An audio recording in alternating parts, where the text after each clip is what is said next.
Lionel really have a point to prove here. Granddaddy of the flippers, well, it hasn't worked so far. Both weapons and the flipper and the big beak don't seem to be really working. I'd get from the back if you can. Get from the back, no, get from the back. The experienced Gilbert and Robert at the controls of Iron Ore 6. What will be the legacy for the grandson? A place in the first 10-way mega battle? Well, only if they win this one. Dodging away, both of them. They know what's at stake. Andro has had repairs. Good control, though. Impressive driving for the first timers. But without the weapon, this is a battle of attrition, really. It'll come down to experience of control across the arena floor. Ooh, stay away from Matilda. I know many a machine and a man that has got into her clutches. Dreadful things happen. Iron Ore 6 and Androne 4000 together. Iron Ore 6, good line up there. Came in on the side of Androne 4000 to get into the can you see that little bit extra ground clearance on the side of Androne 4000? They nudged the dial of doom. Pit, Grant, somebody into the pit, go on. It's very, very close. There's Killalot waiting. Iron Ore 6 tried to feed Androne 4000 to the house robot, but David and Mark and the Androne team having none of it. Oh, brilliant, nice stay on that. That is interesting. Meanwhile, the competitors are frozen in their focus to get through to the big melee, the historic melee. Whoa! Iron Ore 6, bit of a bucking and a broncoing machine out there. Away from Matilda's tail. Oh, they're trying to get the weapon down. Oh, and Matilda does get a whacking on Iron Ore 6. Driving away again, Iron Ore 6. Androne 4000 look perplexed. Where is he? Where is he? We need to get in. We need to do some damage. Got this dancing around the arena. Oh, and very nearly a knockout blow from Matilda. Iron Ore 6 got too close in there, young Robert. You should know better than that. Now they go head to head. No real damage can be exacted from that sort of frontal approach. Gilbert with the hands on there. And the controls, down go Androne 4000. Well done. Oh, cheers, mate. Only 3 seconds left as well. It's all over. What a brave, brave battle they put up. Really good first attempt by them. But it ends in...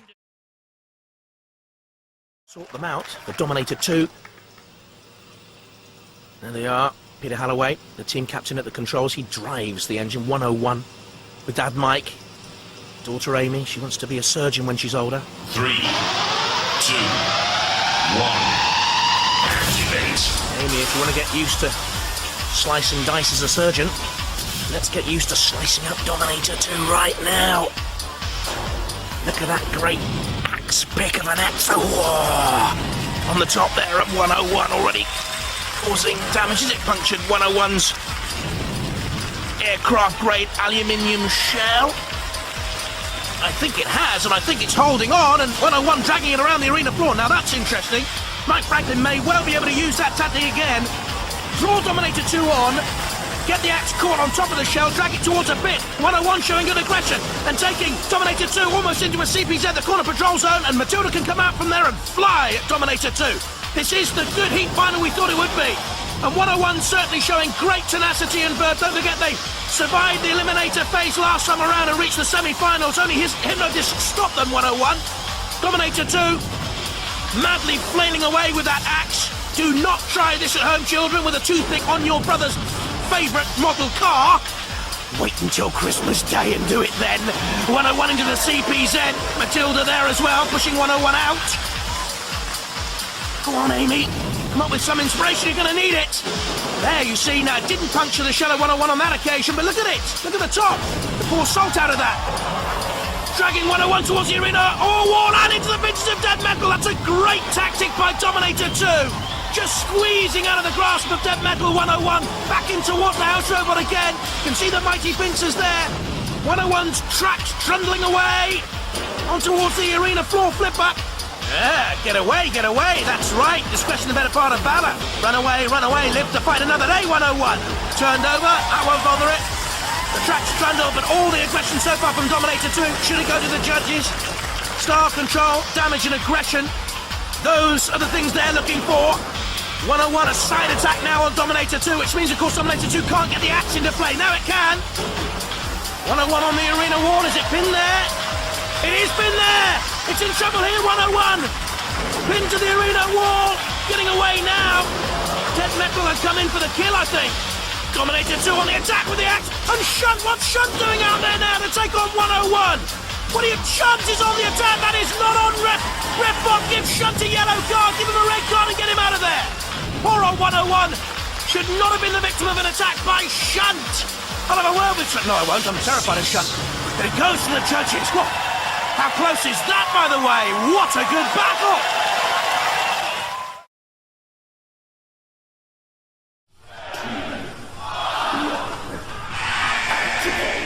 Storm 2 will try and get this over and done with as quick as they can. Apollo, we know, has sustained damage throughout this heat of one kind or another. Storm 2 with the FFF, the front floor flipper and the Sremek.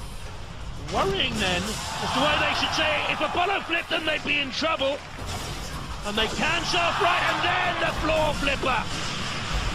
Really strong throw through the air. Storm 2, good manoeuvrability. Yes, they're being pushed by Apollo, but they're also dodging away and self-righting there. And again. So that sort of diminished the power of the Apollo flip. Oh, not there though, goodness me. But immediately self-righting. And then flipping Apollo. That's good work by Storm 2. You know what? I think I might have lost the chain again. Oh, I think Apollo are in trouble here. I think the chain's gone again. The pit released. And they're in trouble here. In the pit. In the pit. Apollo drives into the CPs. How dare you! Dead Metal venting its spleen and steam. And why not? Goodness me! Matilda broods. Oh, Matilda, you're not allowed to come out and look for revenge. You know, no. Oh, what, Matilda coming in for the kiss of life? Ooh, yeah. Now, Apollo flips Storm 2 and goes to flip again. Matilda, what is she doing? Oh dear, Matilda nudging a teammate back into life, it would seem, or maybe towards the pit, surely not cannibalistic house robots. Apollo, meanwhile, is trying to stay away from any damage Storm 2 can cause, and pushed on to Matilda. Were they going to flip Matilda? I think they were. I think they got too confident there. Ah, they've done it! A KO blow for the second time. They've taken just about everyone out. I've never ever seen it before. Not in a single one. Oh, goodness me, and Apollo. Too confident by half, nearly went in the pit. Storm 2, canny. They played possum. They played dead. But look at this. Suddenly it's Apollo showboating in trouble. Hold on. Houston, we have a problem with Apollo. Storm 2 is being encouraged by the crowd to get them in the pit, and they're going in the pit. Who knows? Very nearly saw Storm 2. This is a Robot Wars classic. An absolute belter. Cease call. Roboteers, stand by. Let's have a look at the teams then. Bigger Brother, the Watts family on the left, Panic Attack on the right-hand side, Cat 3 on the left there, and Firestorm 5 on the right. In the arena for the House Robots, Shunt and Cassius Chrome. 3, 2, 1, activate.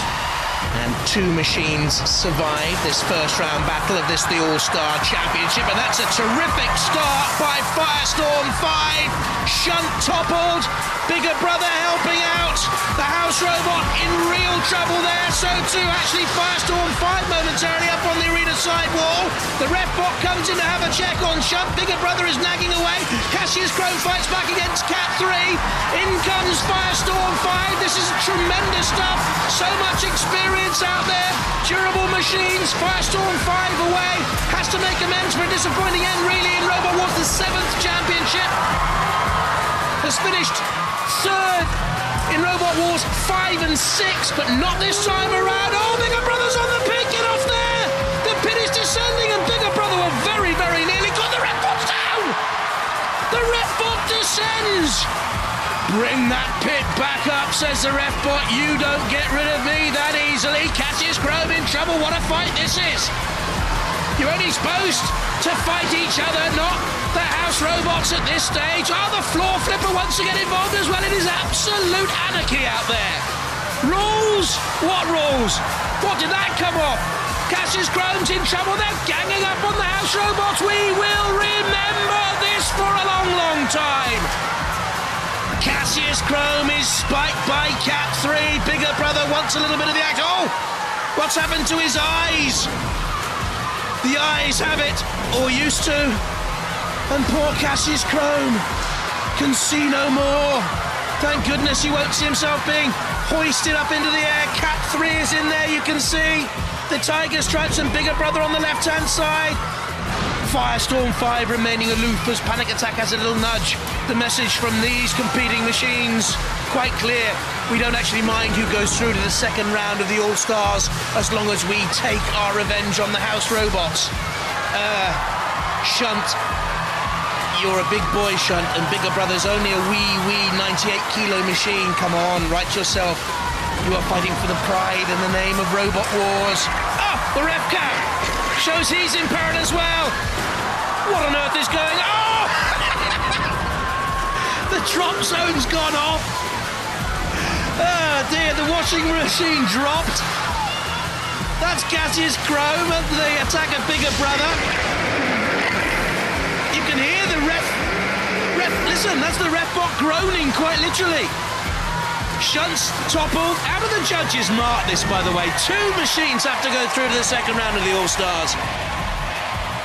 On style, on aggression, on damage, but on control, has any one single machine been strictly under control out there? It's been sheer roboteering lunacy. Is there a full moon? He's baying for mechanical mayhem, that's for sure.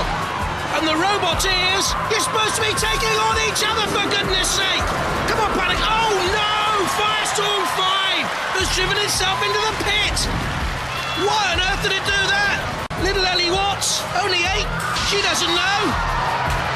There's her Bigger Brother machine. Oh, the truce is on Spike Bigger Brother, and at last, the competing machines are having a go at each other.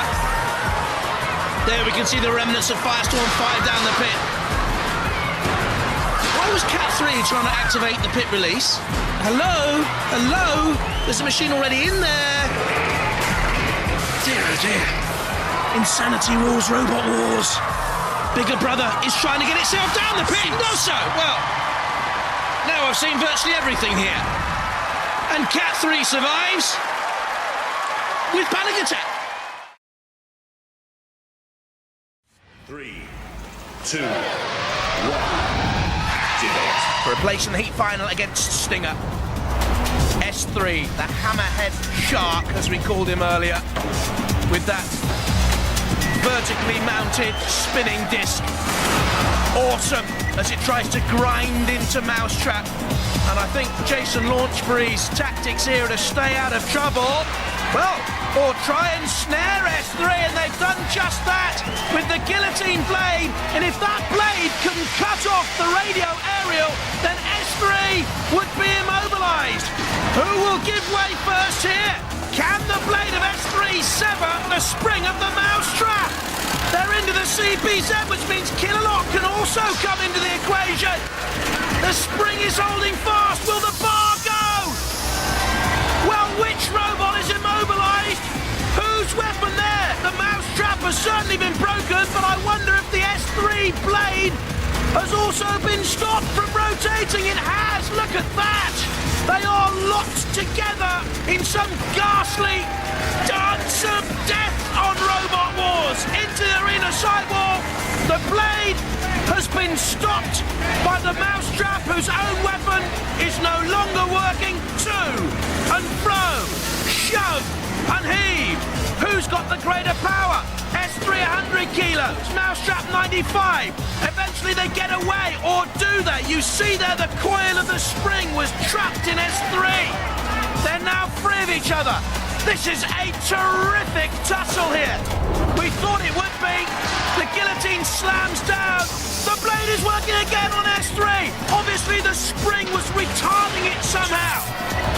Under 10 seconds to go. The guillotine blade of Mousetrap bent and buckled. It'll go to the judges. Which robot has sustained the most damage? Who's been the more aggressive? Controlled and stylish. What a battle that was. What a fight! Stand by. Let's see the two teams. Dan, Tom Keir, basically the Lambert family on the left and the Rose family and the Hypnotist team on the right. There's the Sir Cromalot boys, Steve Merrill and Ray Tate on the left, and Smitty, captain by Mick Reed, on the right. In the arena for the House Robots, Matilda with the lifting tusks. And there's Mr. Psycho with the claw, the hammer, and the very bad attitude and breath. 3, 2, 1. Debate. Watch for Dan, Tom Keir with the first assault there on Smidsy. Smidsy low centre of gravity, but a 1.5 centimetre ground clearance. Clipper vulnerable, look at Hypnotist! Under pressure from Dan, Tom Keir immediately! And Hypnotist slammed into the CPZ! 3 times UK Championship Grand Finalist, but in all sorts of trouble! Gone! Out! In the CPZ, under pressure from Dan Tom Keir, Mr. Psycho came in, had a look, Dan Tom Keir flew in for a second attack, and out they went out of the arena. Hypnotist gone. Their chance of fighting for the challenge belt is over. 2 machines survive this opening melee. Down goes the pit of oblivion. Dan Tom Keir needs to get away from Mr. Psycho. Could literally crush it in that CPZ. What can we see of Sir Cromalot and Smitty? Nothing much, because Dan Tom Keir is having all the trouble from Mr. Psycho. Get out of there. Don't try and take on Mr. Psycho. He has a long reach and an even longer memory. Smitsy's, for a minute, right underneath that hammer, I thought. Sir Cromalot, very good steering here by Steve Merrill and Ray Tate. Basically what they're doing, ladies and gentlemen, is running away. They're just running away from trouble, trying to keep out of trouble. It may well serve them well in the future. Smitsy's under pressure and flipped by Dan Tom Keir with a full bottle pressure flipper. Can act as a powerful spinner as well. Smitty, well, meeting a sandwich there from Dan Tom Keir and Sir Cromalot. Some nifty work by Sir Cromalot until Dan Tom Keir flicks it over. Self-righted though, that's basically an American truck wheel hub you're seeing there. 25mm thick alloy shell on Sir Cromalot. They are a stylish and fun team. Great competitors as well, Steve Merrill and Ray Tate. We love them, really. Ha! Boy, heck. Now, his machine is out there, Sir Cromalot.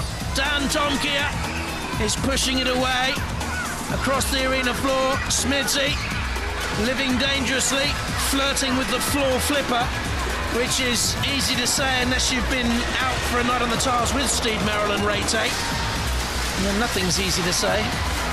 Smitty in the CPZ is overturned. Mr. Psycho looks on. What is that flailing chain on Sir Cromalot? What is that all about? Is that a weapon? Is that something that they wear down the nightclubs of South Ockenden in Essex? I'm not too sure. They've been overturned in the corner. Smitsy's flung up in the air.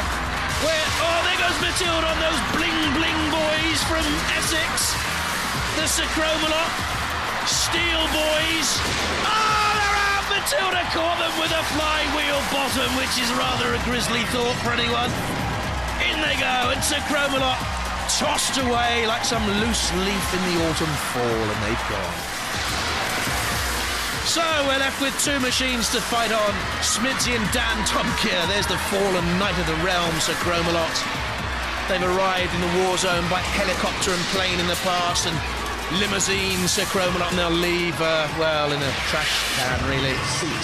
Dan Tom Keir and Smitty, as Cease is called, fight on. The Rose boys go.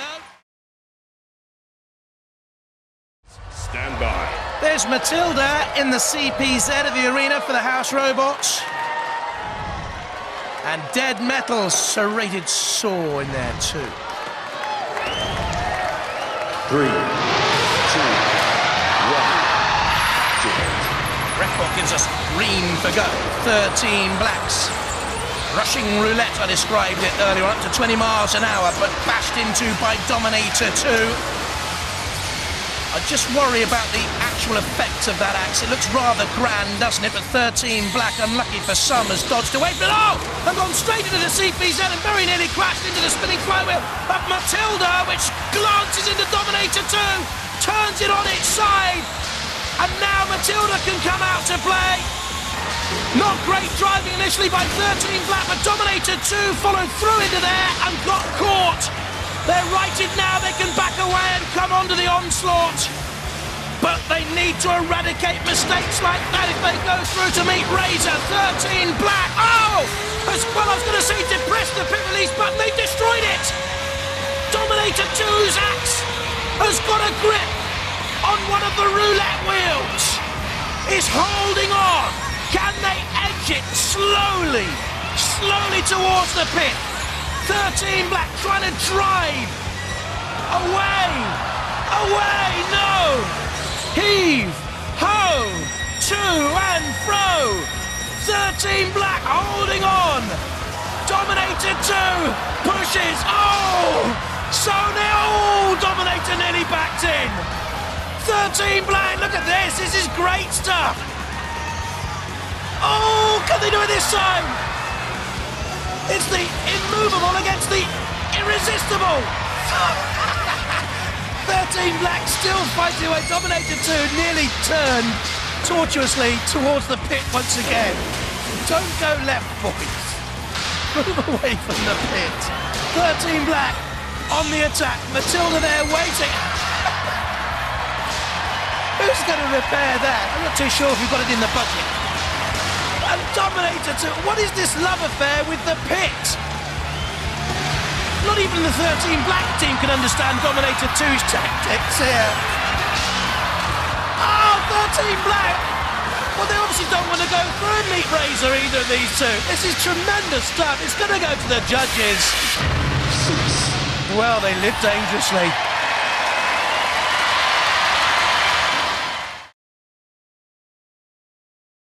Stand by. In the arena for the house robots. Oh, hello Growler. He's our pet Pooch. And Sir Killalot, he's our nightmare. 3, 2, 1. Out comes Tiberius 3. M2 by far the quicker machine. Twice the speed actually, 20 miles an hour top speeds compared to 10. The aim of the flipper was wildly off mark there, and Tiberius 3 has got to grips with M2. Oh, look at that! It's almost as if it's melting it away. That is vicious. That really is a strong attack, and they have done to M2 exactly what they did to Rhubarb. And the newcomers here in peril. Can Tiberius 3 release that pit? Get them down and out. Can M2 somehow get themselves off the horn of a dilemma? There goes the pit release. You can see the pit has descended. And Paul Cooper knows he's in trouble here. What can he do? Does he just pass on some information to Jackie up there with him? Ah, a little bump. Is that shaken loose the grip of Tiberius 3 as Growler comes in, as he's entitled to, in a corner patrol zone. And M2 is working itself steadily, ever so steadily and slowly away, is it? No! Tiberius 3 again. It's a bash in. That's the flipper of M2. They're trying to release themselves. I think they're trying to basically flip and shake the crushing beak, the claw, if you like, of Tiberius 3 away. In goes Sir Killalot. Is M2 still mobile? The ref bot might have to come in here and have a look. Yes, it is. Oh, definitely so. And away. Well, has this heat final turned on that, I wonder? M2, as Tiberius 3 comes in again and looks to get a grip. Oh, and M2 has flipped it. That is unbelievable. M2 down and out. Surely we thought, and they have flipped Tiberius 3 and again. And it did turn on that release for M2 in the CPZ, and Tiberius 3 in all sorts of trouble. Now they're okay. Oh no, they're not. And they're out, Tiberius 3. What an amazing heat final. absolutely in control, 6. but from masterful control to make... Could be a very, very close battle. 3, 2, 1. Apollo is the faster machine. Apollo will try and get the flipper underneath Behemoth. Behemoth should be able to self-right, but will this be over very quickly because they're in the CPZ? And Tikililon is in there and means business. Oh, well done. And Pritchard getting them out of danger, but only momentarily. Can they sustain this sort of damage, this sort of assault, this sort of aggression from the Apollo boys who are really flying? The floor spikes have been mended, thanks very much for taking the money out of my pocket for that. Apollo now chasing Behemoth across the arena floor. Ooh, a little bit edgy. On the side of Behemoth to the Apollo. I'm going to have a massive upset here. The dial of doom is released. Can't see a thing. Self-right. They've hit the track. Self-right. Can they self-right? They need to very, very quickly. They have done. Into reverse. Straight onto the flipper of Apollo. Oh, so close. Very nearly the end of Behemoth, but into the side wall of the arena only. Behemoth backing through the spikes. More luck than judgment there, I feel, but they really are causing problems for Apollo, and Apollo needs to self-right. They're on the flame pit. Can they do? Yes, they have got enough supply to get that self-righting mechanism working. This is a brilliant heat final. Okay, behind him, get behind him. It's nip and tuck so far. Again, the attack of Apollo, trying to get in underneath Behemoth. They need to dodge the pin. Apollo are down! Apollo are down! Splash down Apollo! Behemoth, the greatest moment in 20 years! 20 years of hurt and grief! End with few celebrations and frustration for Apollo. You're in there, you're not going to get out now, Apollo.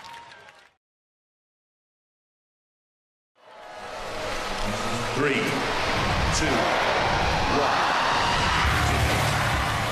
What effect will the spinning blade at the front of Tornado have? Already on the attack, on Razor, and Razor! On the backward step, it seems! On the back foot, Razor, or are they? They've come and grappled Tornado's extended frame! That frame necessary to support that mighty horizontal spinning disc. Razor has stopped the disc. The disc starts flying again. Razor has that extra front claw bit to the beak to try and stop the spinning disc. But for me, Razor's extra weaponry seems to be bent and buckled. And is it flapping in the wind? It grapples with Tornado again. What a final! For Robot Wars, the Sick Wars, intrigue, mystery, suspense. Razor trying to grab hold. Refbot, get out of there if I was you. Shunt involved as well. It's all going off in the arena, I can tell you. Tornado's blade has been silenced and stopped there, but it's pushing into Razor.